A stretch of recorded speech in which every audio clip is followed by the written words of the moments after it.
Okay, okay. Cool, cool, cool, cool.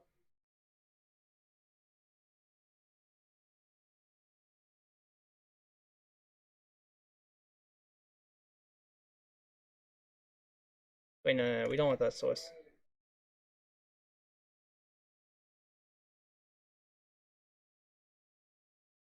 Move, yep. Text.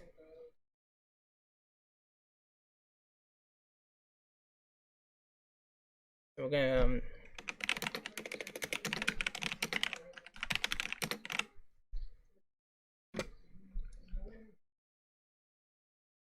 okay, so here's how we're gonna do this. So I'm gonna be teaching as much Siege as I humanly possibly can right now because I'm sick of the freaking ranked players that don't know what they're talking about. I know a bit about this game that I feel like normal average silver won't, and maybe even some plats, right? If you don't know who I am Tara. I tried to get into pro play, but not only am I too young to be in pro league, which I never tried to shoot up there, but all my scrims have fell through. The only team that I was happy with disappeared, and the other team, the owner was high on weed. So I never got on a team. I keep on going in and out of this game, and I've been playing this game for since launch, basically, month of launch. On my PC and PS4, I have the holiday skin from 2015, which is one of the rare skins in the entire game. Skins don't matter though, so I guess we should go to the only thing that has my credentials in question is how I never got plat in my 09 win loss and 08 KD. But I was never a fragger in the first place. I'm currently in silver because I solo queued some games. But we're mainly gonna be talking about how to win, be a good teammate and win. This is because I feel like I at least know how to do that. Uh, because I had VOD review a long time ago, and I know a long time ago is not the thing you want to hear. You know, how long ago was that? Um, but we're going, but best this the playlist where it's all I think this is it. Um, I've been using Chalet. That's the main map nowadays, by the way, for all this stuff. So, um, I I guess we should just get to it. I forgot the question already. I gave myself a question and I didn't answer it. So, oh yeah, the VOD review. So I have VOD review done, and they placed my rank then around Gold 1, and that was when I used to only do supply. I wasn't even really got that good at it. So we're gonna be playing Sledge. I mean Buck. I've been coming off a really long time Terraria and my thirst pouch. So let me I'm gonna be back already. I'm gonna do add that. FK getting water. Come on in.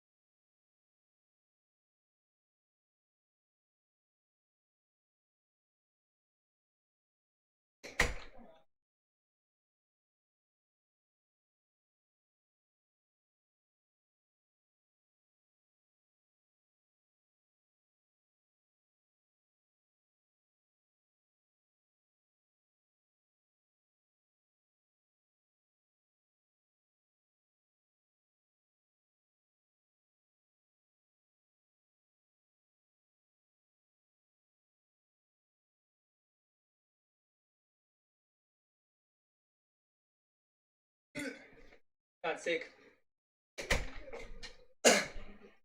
Okay. Welcome back. I'm back. I'm gonna go just open up Discord.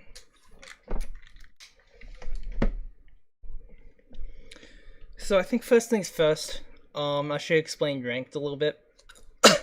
While I'm doing some things. So in ranked, first of all, ranked is not a valid way to show skill, nor will it ever be. So if you play badly in ranked, it doesn't freaking matter, okay? However,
give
bin off. Come on.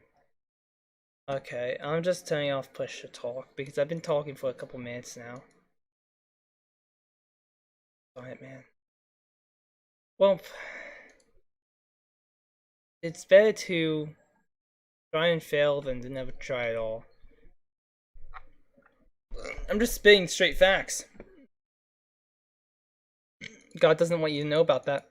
God doesn't want you to know that I'm spitting straight facts. Okay, the reason why I turned off is because I pressed the V. So that was my problem.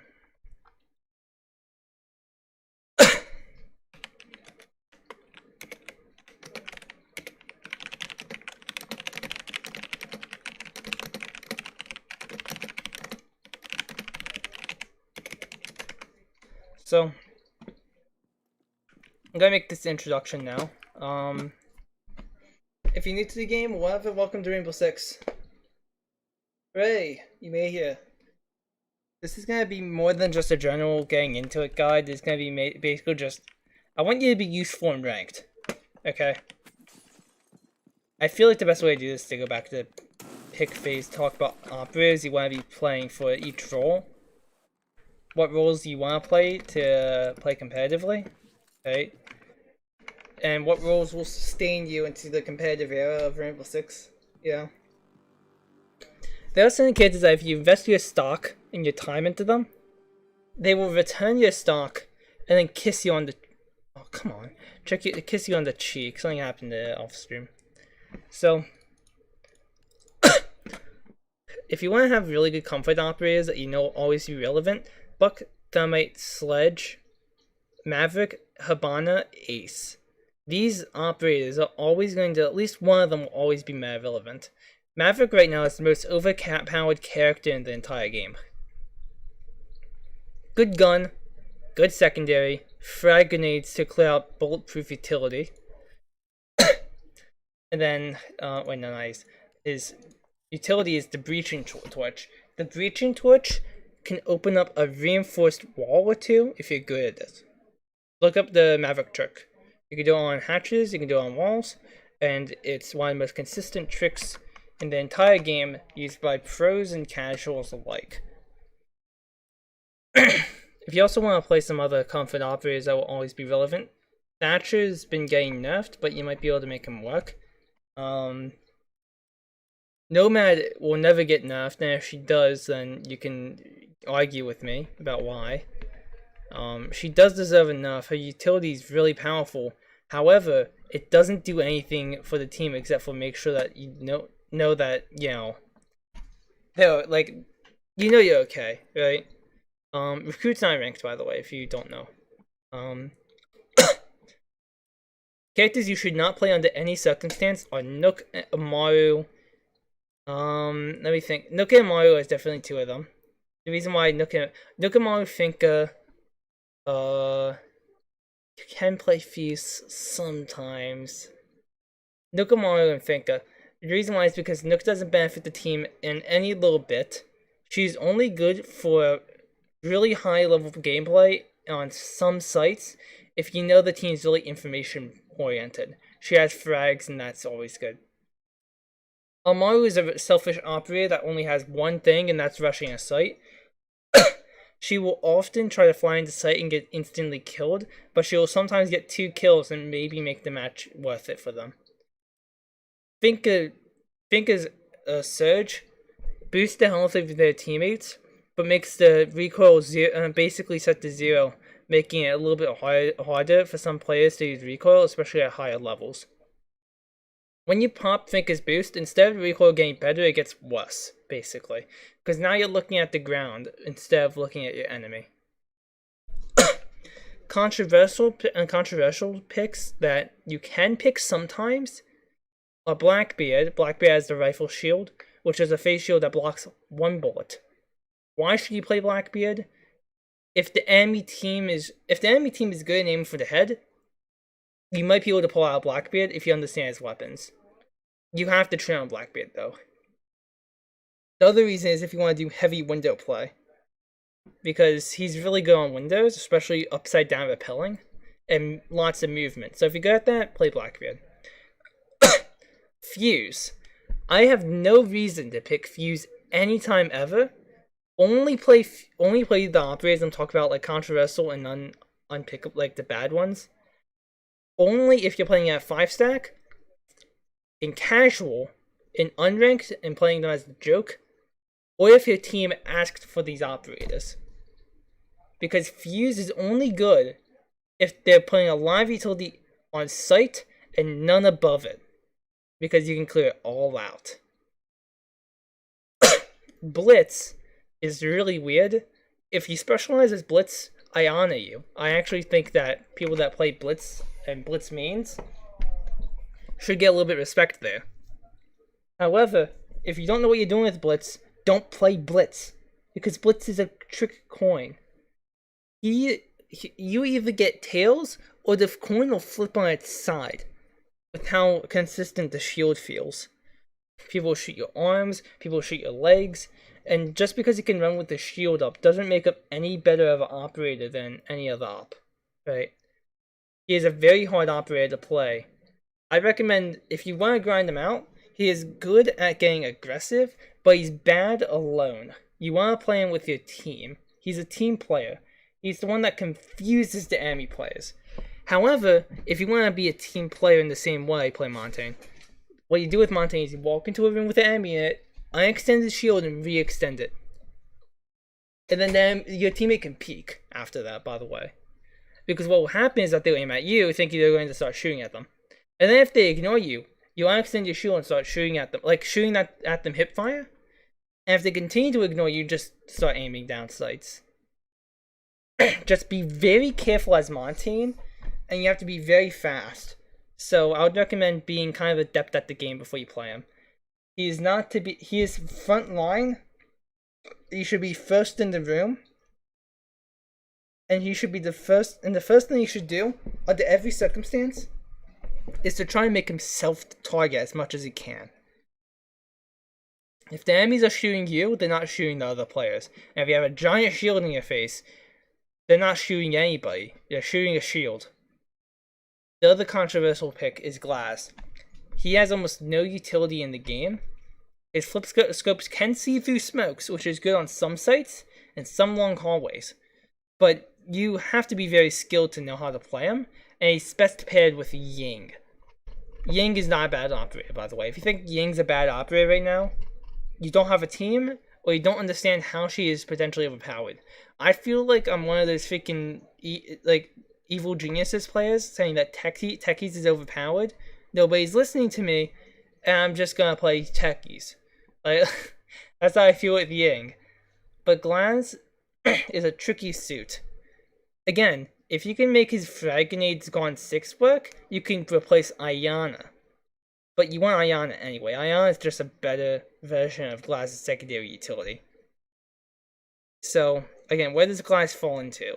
You don't want to play him as a long-range sniper, because if you play him as a long-range sniper, even though the longer range he has, the better his gun actually shoots. I think the closer he is, the worse it does.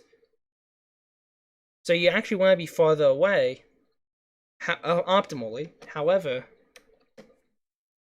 Glaz is really weak in some regards. Yeah, he has a decent gun, but the only way to make him comparable on a team is to use the gun 6 and the frag grenades, which makes it that his main ability is useless. He still has the flip scope, but he doesn't have to flip outlines. With the unflipped scope, and if you don't play smokes, then he's kind of useless. So you can't really get the utility you would out of someone else you would pick in the same slot, like Nomad or Ayana. So he's kind of useless there.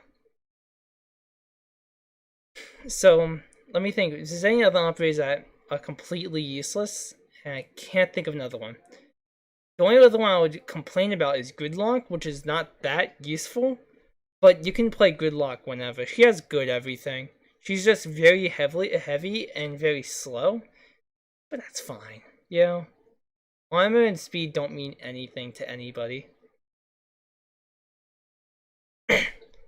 So, strange operators. I'm gonna just list some that are kind of strange. They're not bad. But they're flex picks. IQ, because she can see gadgets through walls. She's really good at getting good at Rainbow Six Siege. Because if you see a deployable shield, or if you see 3 ADS stacked somewhere, this is basically a quote from a Chaos video. Another YouTuber. If you see 3 ADS stacked somewhere, there's somebody in that corner. Especially if you see it in some of the, if you see it in Pixel Cafe. Pixel Cafe is Cafe Del Sinesky. One of the corners where people stack ADSs and a deployable shield in. The reason why it's still called Pixel is because there was a Pixel Peak there back in the day, and I think it's still there. If you hear 3 ADSs in one place, you know for a fact that they're playing there. Because nobody would stack 3 ADSs in some random freaking spot. So you can start cleaning out those ADSs even faster. She takes a lot of communication and a lot of brain smarts to know what you're looking out for, and how that affects the game, where the utility is, and just IQ's weapons. You use the LMG. This is the best loadout you can play, LMG. You want to learn how to use the angled grip. Everything else is your preference. Reach and charges with claymores. You can play claymores if you're bad, but you can play Claymores, I feel like are a noob trap, except for Clubhouse. They have some uses, but not enough. You know what I'm saying? I feel like Claymores are personally a joke. That any operator with a Claymore is worse, in my opinion. Same with the Hard Breach Charge.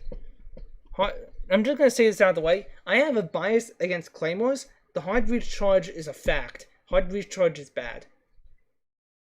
Never play a Hard Breach Charge. If you see this, use the Claymore every single time. Right? See this? Stun grenades. The stun grenades are really good because they can clear out ADSs really fast. And since Flores is just really freaking good. But I'm gonna sum up talking about operators by talking about if you want to frag out, what operators do I pick? You want to fragging is more about clearing utility then running in than running in and then clearing utility. If you see a deployable shield, you're shooting the deployable shield. You're doing that first before you frag in. If you run into a site and die and the deployable shield's still up, you're either not pushing that side or you made a mistake. If you die and the deployable shield's still up, you either died in a freak accident or you made a mistake. You should also be the first one in and the last one out. Kind of. Should you? I guess first one in, and you can just run away. And if you feel like you can contest the enemy at post plant, you can do that. But as these operators, you're playing angles and you're waiting for the enemy team to push you. You know, like after diffuse is down, you're waiting for the enemy to push. You're watching your angles, you're prone, you do all that type of stuff, right? Zofia, Ashe, Iana are the best 3 at their job. Here's why. Iana not only has frag grenades in Gauntlet 6, so she's better than Zofia and Ashe at getting rid of utility. However, the area of effect on those and the skill cap they need to use those is very high. So you might want to start off with Zofia because she has two easy guns. This one's getting nerfed, the M7. This one's getting nerfed. This one is staying the same. So if you want to just get into the game, this is a really easy gun. Long reload time, but it's worth it. Right? Tons of scopes. Pick out one. Right? So Zofia is a very easy operator to get into. If you're just getting into the game and you want to know what operator to get first, after you have all the default operators, right? It's Zofia 0 or Zofia 0, Iana. If you like your DMRs, Durkabee, Ace, and if you feel like you're really good, Nomad. Nomad takes a lot of skill and high I would say like high, like whereabout. Like you have to know where to place these things. If you don't know where to place these things, you don't know where to place these things. So, oh hello, have a fun time learning everything about Rainbow Six Siege. But yeah, so if you feel like you know where to place your air jobs, Nomad's always here for you. Twitch is also an oddball. I do want to point this out.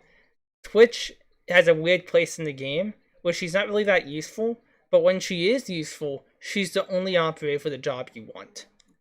However, unlike Thatcher, the drones can get shot, and she only has 2 of them. So you're putting yourself at a scary area with Twitch, but she does have 2 really comfortable guns. She had, well, he used P9, but she has smoke grenades and Claymore. Again, place smoke grenades so you can clear out utility. So she is a really strong utility operator. Just, if you don't know how to play, you don't know how to play it. If you're wondering what default operators to play, if you're looking to have fun, Sledge, Blitz, Twitch.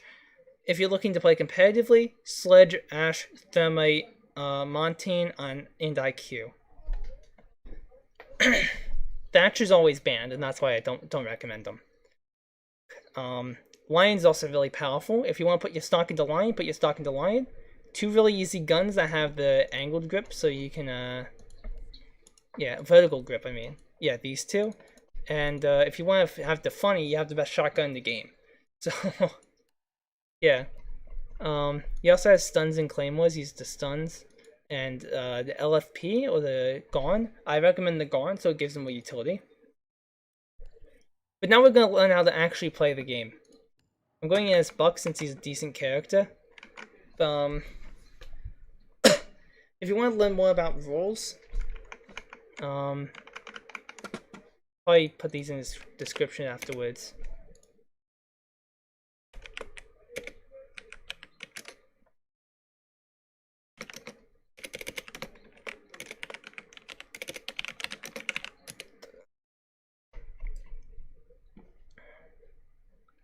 How did that happen?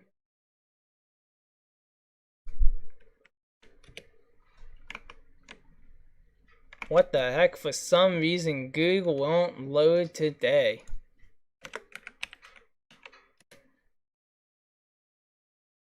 Okay, I'm gonna put this guy's YouTube in chat real quick.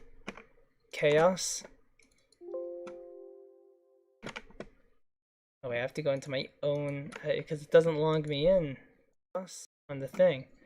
So I'm gonna put it in chat here. Chaos. So the KAOSX. He has better videos than I could ever imagine. By the way, remember to shoot your default cams. Basically, I'm gonna explain cams for you real quick because I've seen some people shoot the default cams on defense and not understand it. So I'm gonna have to find a cam. There's a cam in the room next to me. So these cams on defense, they're yours.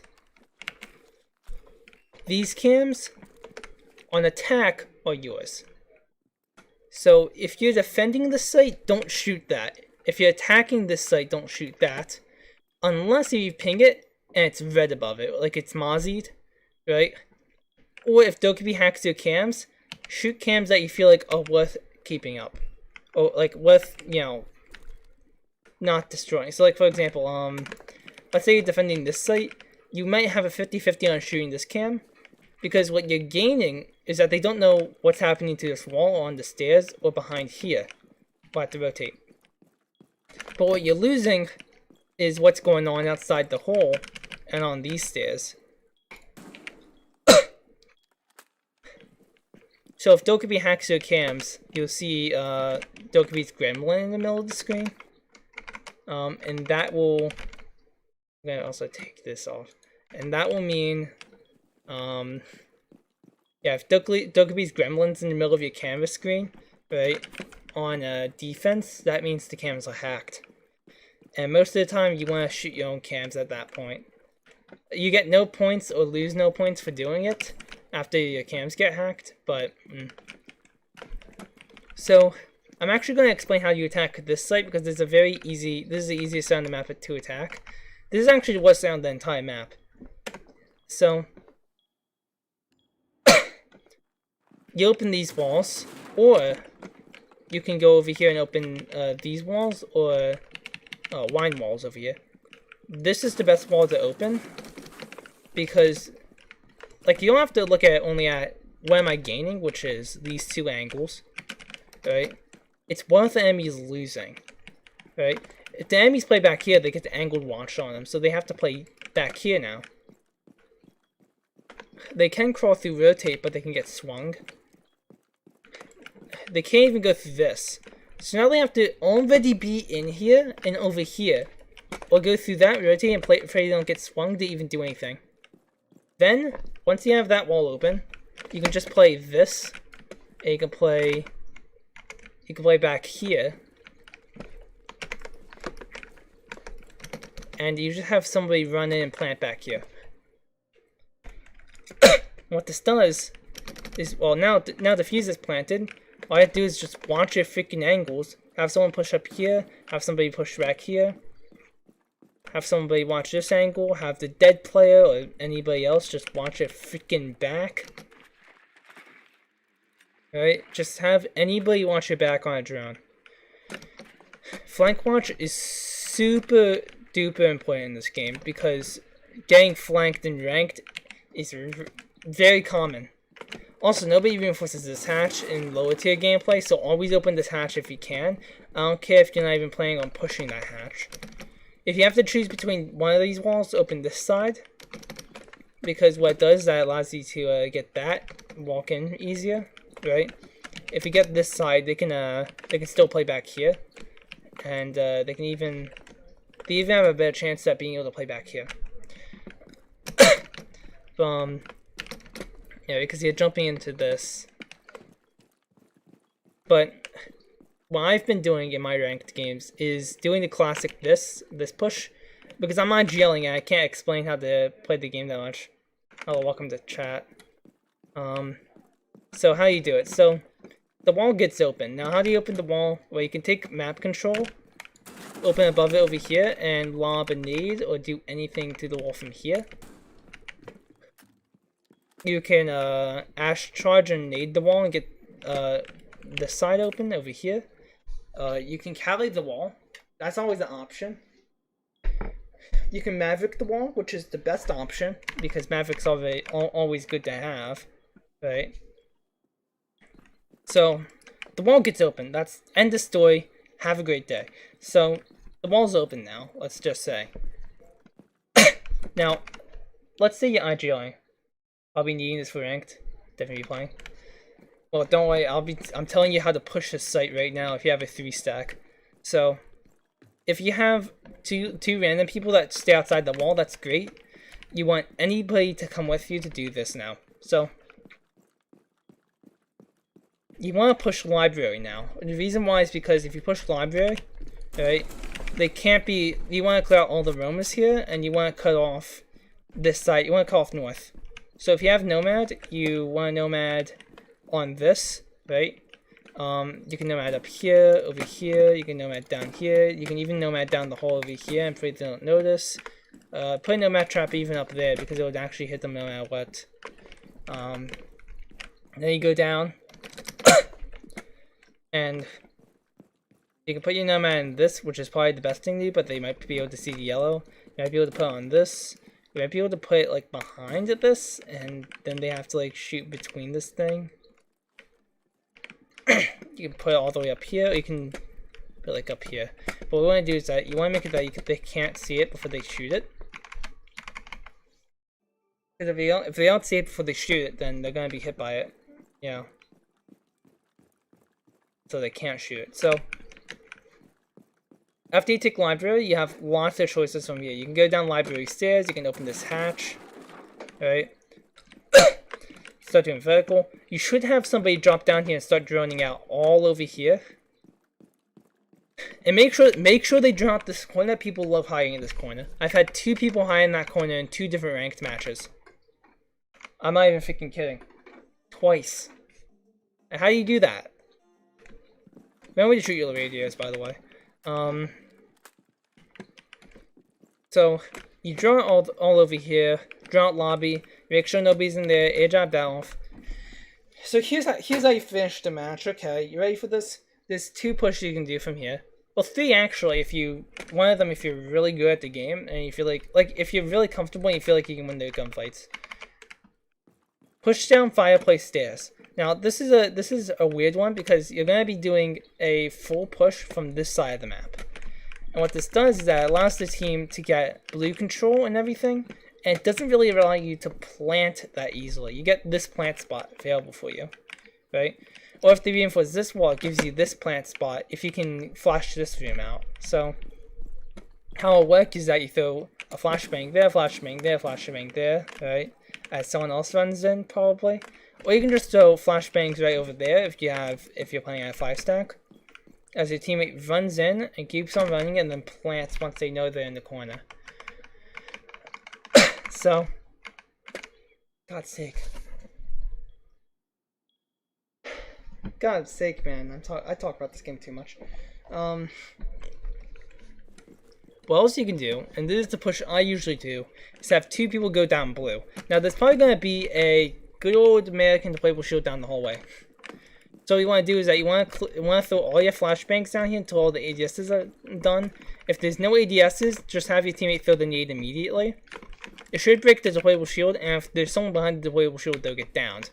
you can actually see my clip montage, for example, and I'll be opening that one up right now to show you that push in action. Because I did end up doing it. If you I have footage of my games on it. So it's in the cycle continues, isn't it?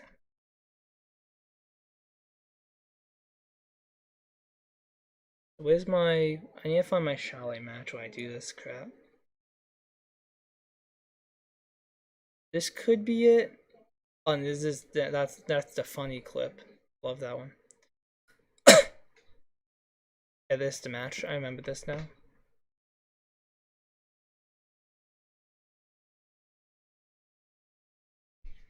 So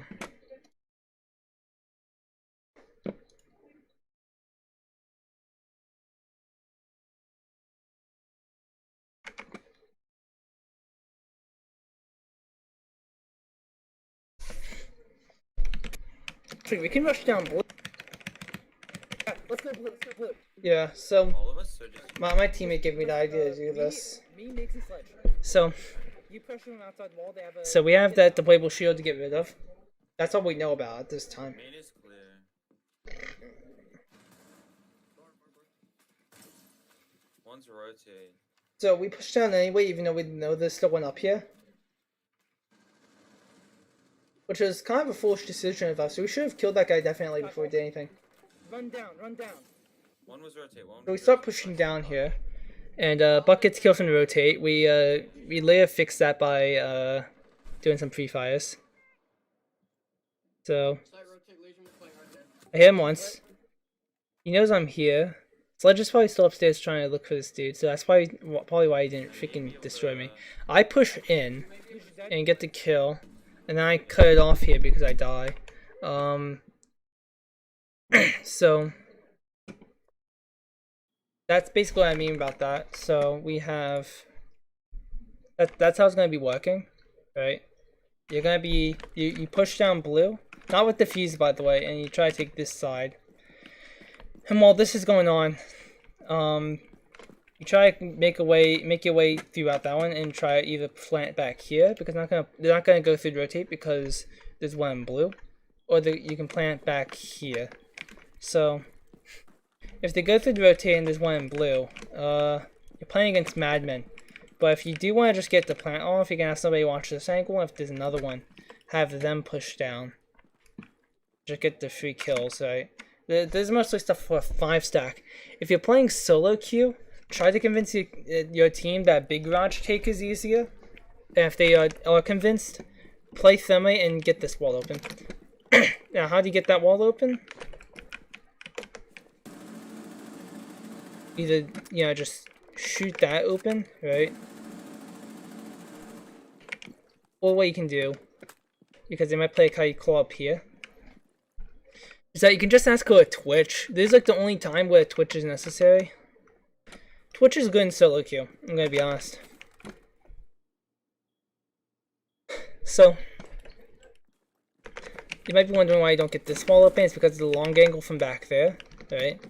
I don't like this wall open at all because it allows the rook and everybody just to get this really long angle, right? Like that's a gunfight. This is just a pressuring them out, you know. You just pressure them out over here. That's a gunfight. That is pressure. That could be contested from more areas. That can't. That has 2 areas of pressure. This side, or all the way back in blue. Or the other side, or all the way back in connector. And this opens up a plant. That doesn't. You're not going to plant back here because the wall is open. That is suicide, because not only is this person just going to swing, go for the trade, right? Like get traded off because of that. Right? If you have this open, they can't do that because they're already launching a more aggressive angle. And you just win the gunfight. So basically, that's the basics of a strat. Right? That is just the bare bones. Why I want to tell you what I want you to know. going into the game. If you don't know these things, that's fine, right? But this map is kind of still in development, by the way, like in strats and everything, especially my strats are not the best. We don't even have a dedicated flank watch. So I'll explain how to be a dedicated flank watch.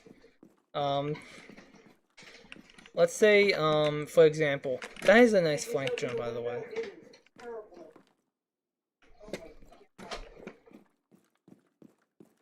Dedicated flank watch. Basically just somebody who's watching cams and waiting to get a kill. So, if you've ever been killed and you're like, oh, how do you even know I was there? It's probably because the flank watch has better drone work than you. So let's set the scene, right? So, you're pushing kitchen dining. You want to take vertical control. And you're the flank watch, right? And you're playing, like, let's say no ass, something like that. The enemy you already fought 2 enemies, you know there's still one roaming. These walls are reinforced because they always are when you have roamers up here, right? If they're not reinforced, then all they do is just open these holes, and they win the room, right? And you just push from these windows. You push library side, so you're taking this. So what flank cams do you have? So you can play a more passive one up here. Okay, I missed.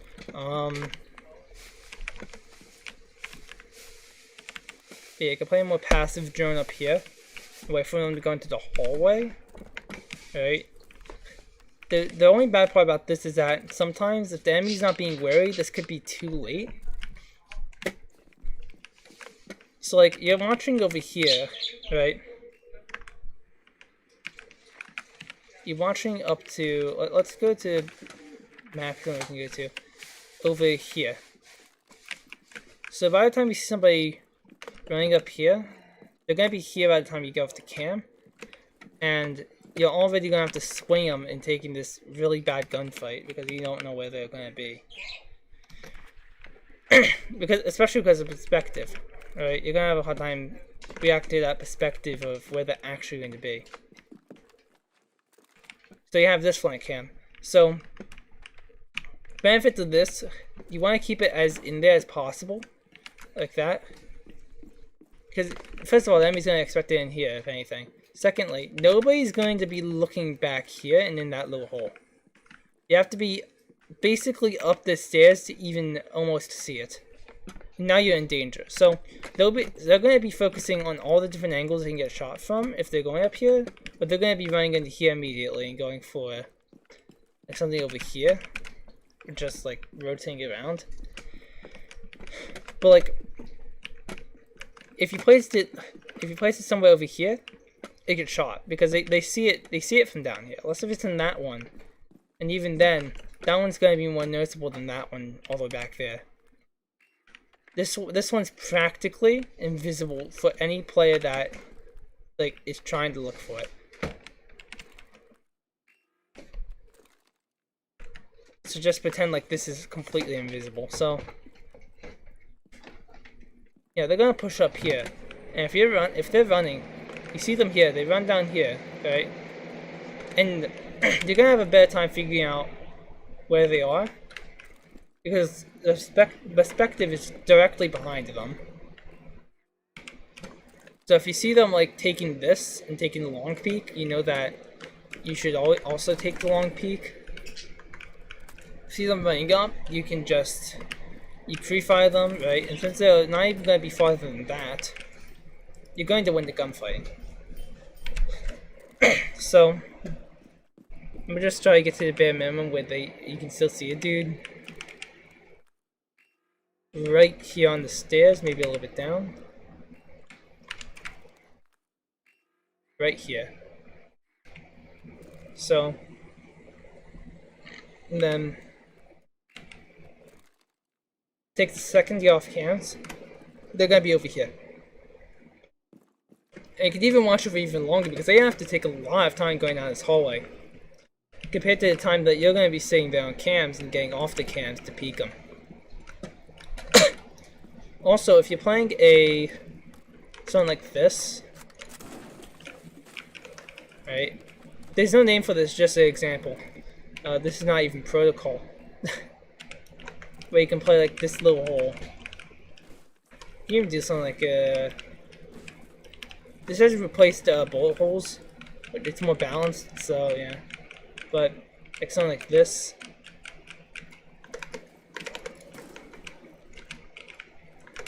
So now you can just, like, let's say he comes from this doorway.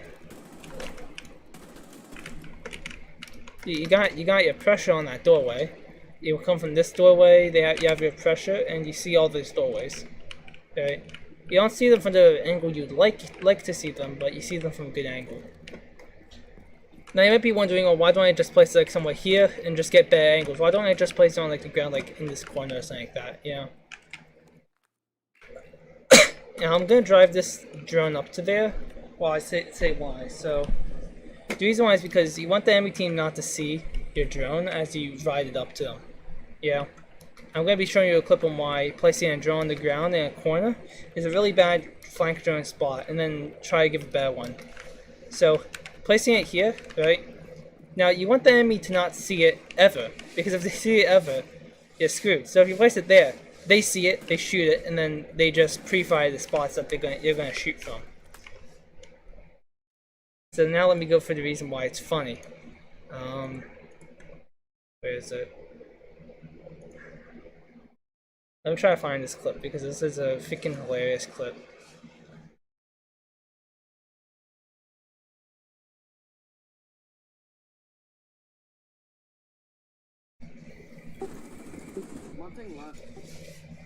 So it's not gonna be this one, it's gonna be the next one.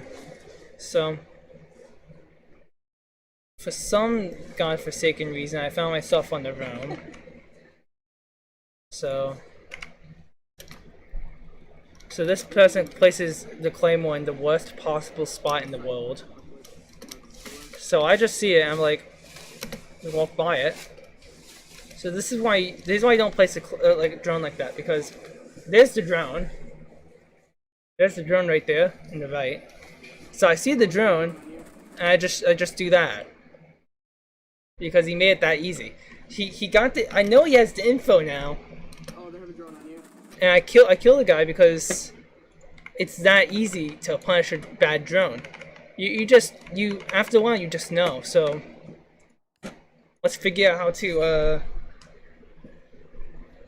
to prove this guy to make him a better player. Whoever placed that drone. Oh yeah, watch my flank drone, guys. Probably made it even worse for him. Probably could have just listened to my footsteps. So we're gonna go into Oregon.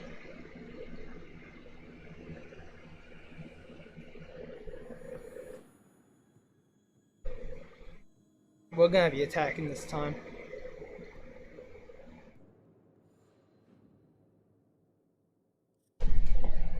So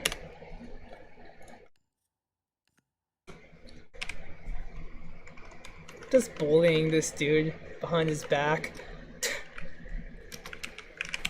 So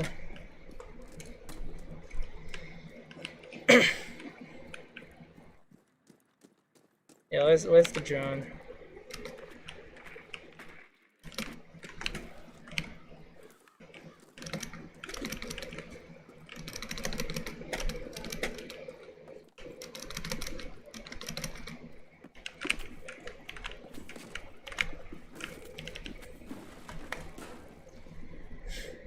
I don't even know how he got this swing over here, but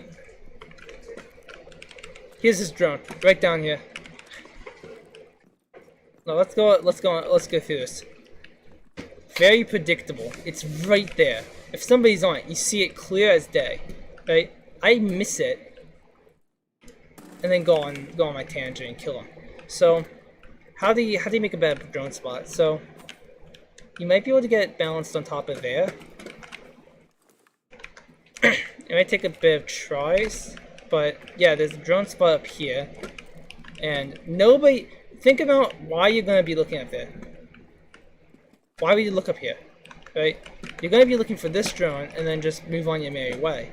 Because the drone's gone, you know? But there's this drone spot up here. If you want to get more hidden, there might be a way to do it sideways. This is because we're abusing, it's not a glitch or exploit, this is just how the game works. We're abusing the pixel that this thing has regarding like the window. Yeah, you can't do it from side to side, so it's not the best drone spot, but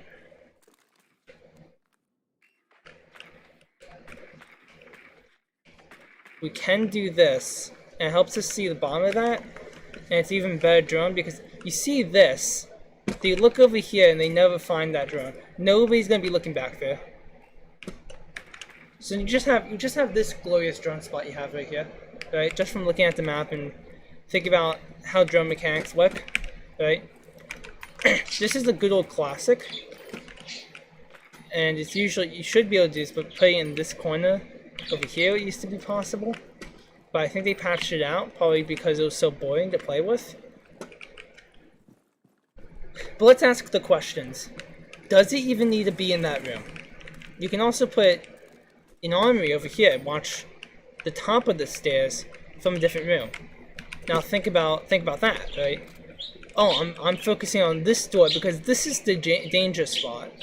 This isn't the danger spot. Why would you be... You don't know if armory is clear, so you're going to be like peeking it like this, and you're not going to be looking for an enemy up there, right? And most of the time, nobody plays an armory because armory's not important anymore, so they're going to be pushing here anyway. That's not their problem, right? Well, down all the way down here, right? This isn't their problem. They're not going to be looking over here. This is out of their way. You never look down here because it's not in danger, right? They didn't need to put a drone spot there because I cared about that area. I wanted to know what's happening in the area, and I seen the drone, and Ace peeked me like a madman. However, I would have called him an absolute bonkers player if it was up there, right, and I didn't even see it. I would have called him a hacker if it was up there and I didn't even see it. But why do you need it in that hallway? You could have also, right, one last part before we move on. You could have done something completely bonkers and put it all the way out here, watching the hallway from the other side of the map. And let's go all the way back here. You never find this drone. You will never find this drone unless you are looking over there. It literally blends in. It's so bonkers that nobody will find it. And it's useful unless if they're crouching. Actually, let's prove that right now. They would have to be like prone or something. Oh crap.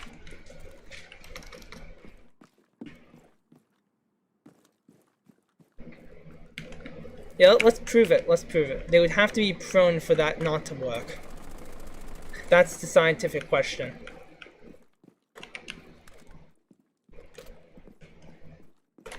So we're sneaking up here, right? So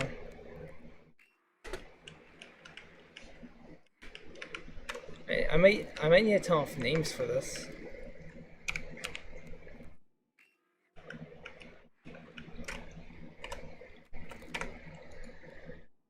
One moment.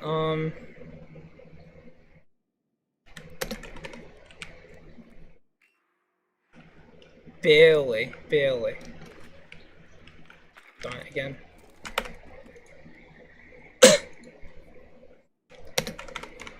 Oh, I feel like before we go any further, if you're planning on playing competitively, turn off points now. It makes you a better player. Might make your performance worse for a bit because you don't know when enemies are downed. But once you realize how much bullets it takes to down an enemy, you will know when they're downed anyway. So that is only good if they're standing up. So unless they're crouching and like hugging the wall, you won't see them if they're doing this, but you will see them if they're trying to flank you really aggressively. But why do we need to know what's happening in this hallway when we can just figure out what's happening outside of it, right? Sometimes it's not even worth it. You could place a drone right under there, right? That's a spot that could be used in competitive play too, because it's such a simple, sweet yet powerful spot. You could probably get on top of that, Right. Now you also have to consider that they're not in danger during this moment. You're not in danger when pushing front, so they're going to find that cam because they're going to be more focused on everything else. The reason why they'll find a cam up there more often than they will find a cam up here, or maybe even like on the window itself, right? Oh, not like the reason why they won't find it up there versus up here is because over here they're not in danger from armory, but they're in danger. While down here they're not in danger from anywhere except for the outside. So they might peek out here, right, and also find the cam and just see if it's watching them. Go over here, shoot the camera, run back. Now what does that do? That just wastes the dude's time and makes them predictably in armory corridor, which allows to swing from attic. Free kill. If the enemy's bad. So we just proved that this dude that placed the drone, whoever placed the drone back there, did not know what he was doing. And if he's watching this, welcome aboard, and you get to experience that. Let's go back on the play-by-play, yet again. Let's go watch it all over again. And see how that impacted the match. How did that impact our team? So, it gave my teammates they were losing sight, I think.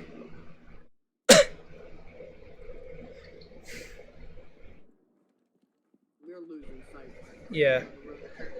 So I also want to realize that we're playing Thunderbird and Doc on the same team, which is basically just playing Nook and Amaru on the same team. So I walked past the Claymore. The Claymore isn't the problem, because I feel like the Claymore could even be seen as just like, oh, they think they're good now, right? Because I did think I was good. But I noticed the cam wants to get on it. And since I see it, I just kill good guy, right? So what does this do? What does this do? That makes them feel pressured because I'm in the hallway, right? They drop the diffuser, and it puts me in this gunfight. Now, I'm in armory. They don't want to clear me out of armory. They don't want to drone me out, right? It's IQ, and I forget what the other person is, right? So in this situation, what all I have to do is just keep up the pressure. Because what are they gonna freaking do? Alright, one's down. One more. Last one's Nomad. And I just decide I'm not even gonna really... Again, I'm not really even playing the game right now.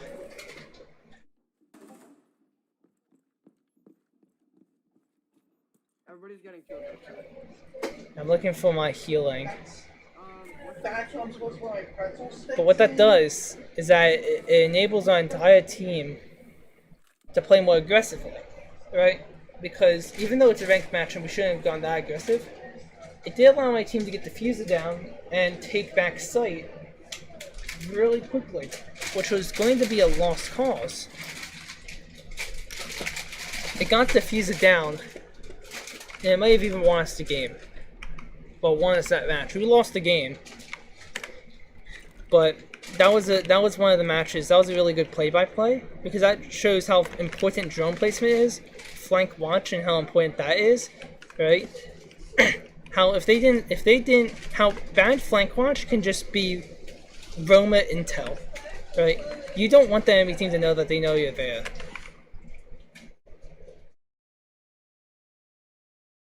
Be right back.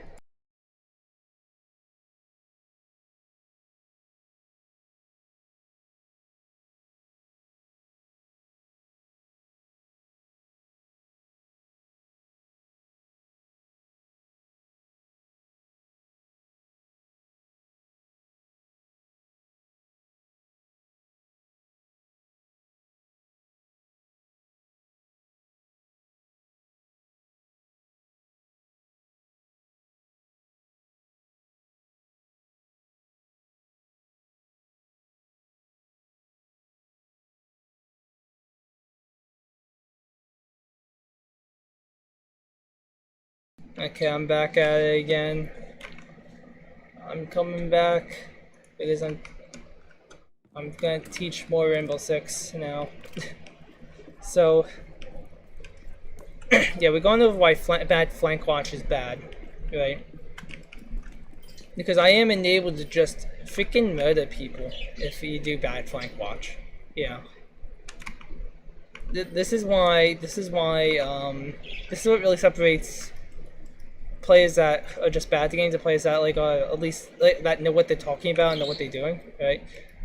I'm not gonna say that the person was bad for having bad flank watch, right? It's okay to have bad flank watch. It's sometimes just you don't know, you know. Wonder if you can get up here. But like, stuff like this really do separate the community into like two categories. Category that is just really bad at Rainbow Six, and another category that's like actually decent, can play competitively, right? And this is one of the small yet intricate things that you really need to know about. There's also like default strats, right? Like for a top 4 sites, get this wall open, right, in master bedroom, and at the same time get ACK open if you can as Maverick, and plunge into Dorm's games, right? As one team's pushing, the other one can push, giving it a very fun push to do into Dorm's room, and basically impossible to counter without players in certain positions at certain times. Especially with how the map is laid out, where there's almost nowhere you can be where you're not being shot at, except for like some corners. Advantage on this map is really evident on where to be, you know, and how to get. You want this wall open because it gives you games room, which is a site. You can plant in here, and you plant in this corner. And because you plant when your head goes down a little bit while planting, and I believe it goes under this. But you can't defuse. Can you defuse while prone? Can you defuse while prone? I forgot. I don't think you can.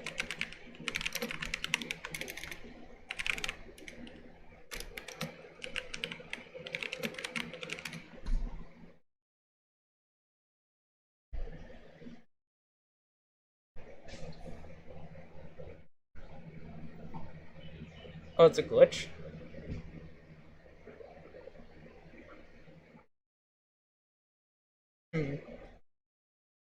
But nobody ever mentioned it, so there wasn't like a ninja defuse with it, so I don't think you can prone while defusing. I don't know why I remember it for some reason, but that's default plant right there. Another plant, if you have everyone inside, you can plant back here, but you probably actually want to plant it like right here. But one of these walls open, the other one's always reinforced. Basically, it's either footholes in this wall's reinforced, face holes in this wall's reinforced. I put face holes in this one. What it does is that it makes that you can't jump through that window. They get deep angles onto here.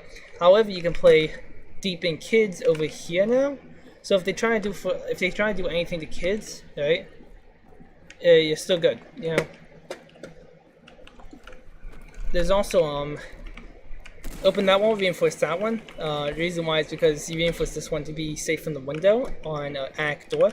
So you can play ACK door without being pressured from the window, but you want to rotate in there. And yeah, you open this because now you have a cross. Especially if you play a mirror in here. So you open this in particular because you have cover from this now, so you can walk in. You open a little bit of this, so like face holes, so you can get pressure. And you want to just pressure yourself into here. You want to take this, you want to take this, you want to take that, and after you get over here, if you can just execute, you can plant in this corner for free. Just all you have to do is just that's it. All they can do is try to peek you from here, but you'll die first. If they try to peek you from here, peek you from here, but they'll die first. Peek you from here, they'll die first. You know, off of all the different angles. Actually, you know what you should do? Just try to play on that corner, smoke this off, smoke that off, and just run in. You know? The reason why attic is so important is because if you gain attic control, this plant is nothing but free. You could, well actually, you can't do the smoke spots and not take attic. Because there's going to be an attic player ready to murder you, or there's going to be somebody that's going to just be able to do this anyway. Because there's nothing stopping you from walking into attic, you know? But if you do want to make that display go off, have 3 people run the attic, and then try to gain kids controls and gain those gunfights, right? If you want to do the calculate aggression on the site correctly, smoke these 2 barriers off, right? Have these walls open, and then have 3 people run here. One has to clear out the back for a moment, the other one has to clear out kids, and the last one just has to play passively with diffuser until they watch the back. Until they feel safe, plant, your teammates are watching your back, you're getting the gunfights over here, you get this gunfight. You know, this wall's probably gonna be open too. So you're gonna get all these gunfights, and you win. Right? If you want to do that calculate aggression correctly, that's how you do it. I think I'm almost done here. I haven't been playing Rainbow Six Siege lately, so this is kind of just a warm-up for me, I guess you could say. I do want to make more live streams like this. I want to edit these live streams, make them into videos, make them watchable. Just these things are freaking long. An hour, right? I would rather just edit out all the mistakes. Which probably what I'm gonna do. Go watch an hour video. I guess that's gonna be the end of it. But again, I guess here's gonna be your main lesson. Not how you place a claymore.